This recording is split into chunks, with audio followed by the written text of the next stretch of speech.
तर एक महत्त्वाची आणि मोठी घडामोड आहे। थोड्याच वेळात छगन भुजबळ यांचा मंत्रिपदाचा शपथविधी पार पडेल। 10 वाजताची वेळ देण्यात आलेली आहे। राजभवनात हा शपथविधी सोहळा पार पडेल। अंजली दमानिया यांनी काय प्रतिक्रिया दिली त्या संदर्भात ऐकूया।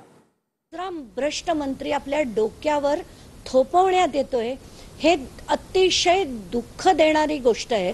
आताच्या घटकेला धनंजय मुंडेंविरोधात लढून ज्यांना आता त्यांचं मंत्रिपद दिलं गेलंय ते छगन भुजबळ अतिशय म्हणजे त्यांच्या विरुद्ध सुद्धा काही काळ मी लढून जो व्यक्ती 2.5 वर्ष तुरुंगवास भोगून आला त्याला जर मंत्रिपद दिलं असेल तर काय बोलायचं असा प्रश्न पडलाय।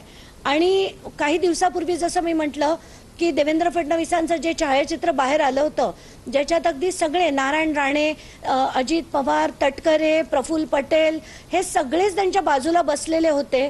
या सगळ्यांचा जो फोटो बाहेर आला होता हे खरं चित्र आहे महाराष्ट्राच्या राजकारणाचं की भ्रष्टाचाराने काहीही फरक नाही। आणि हा आमच्यासारख्या लोकांना संदेश आहे की तुम्ही आमचं काहीही बिघडवू शकत नाही। म्हणूनच मला आता प्रश्न पडलाय की याच्या पुढे लढण्यात काही अर्थ आहे की नाही आणि त्याच्यावरच मी आज दिवसभरात खरंच काय तो निर्णय घेणार आहे। कारण आता बास आता कंटाळा आला, किळसवाणी राजकारणाचा सुद्धा आता कंटाळा आला। धनंजय मुंडे असतील अनेक पुरावे तुम्ही दिलेले धनंजय मुंडेच्या वेळेला आणि जो लढा तिकडे सुरू केलेला तोच लढा आता छगन भुजबळांसाठी छगन भुजबळांविरुद्ध तर मी अक्षरशः 7 स्कॅम्स त्यांचे बाहेर काढले होते, 1-2 नाही 7। असं असताना सुद्धा म्हणजे त्यांच्यावर 2.5 वर्ष ते तुरुंगात गेल्यानंतर बाहेर आले। त्यांच्यावर त्यांनी महाराष्ट्र सदनची जी केस होती ती त्यांनी त्याच्या डिस्चार्ज पिटिशन घेतलं, त्याचं रिव्हिजन मी हायकोर्टात टाकलं। गेले 2.5 वर्ष ते मी लढतेय, अगदी सुप्रीम कोर्टाकडनं सुद्धा मी ऑर्डर घेतली। असं असून सुद्धा जर अशा व्यक्तीला फडणवीसांनी परत जर मंत्री म्हणून घेतलं त्यांच्या मंत्रिमंडळात तर काय बोलायचं या राजकारण्यांना? काय नाईलाज आहेत यांना? चांगली माणसं मिळत नाहीत का? का यांना भ्रष्टाचारी माणसं लागतात?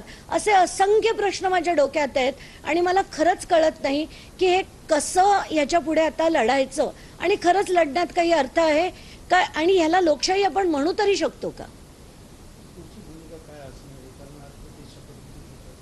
नाही, आताच्या घटकेला मी तर खरंच विचार करतेय की लढण्यात काही अर्थ आहे की नाही। पण माझं जे त्यांच्या विरोधातलं रिव्हिजन पिटिशन हायकोर्टात पेंडिंग आहे तिथे मात्र मी नक्कीच आता मूव्ह करून सांगणार आहे की अशा व्यक्तीला जर हे मंत्रिपद आता दिलं असेल तर पुढे काय म्हणजे आम्हाला ते नोटीस ऑफ मोशन जी मूव्ह करायला लागणार आहे ती मी करणार आहे आणि पुढे लढत राहणार आहे। पण प्रश्न पडतो की उपयोग तरी आहे का?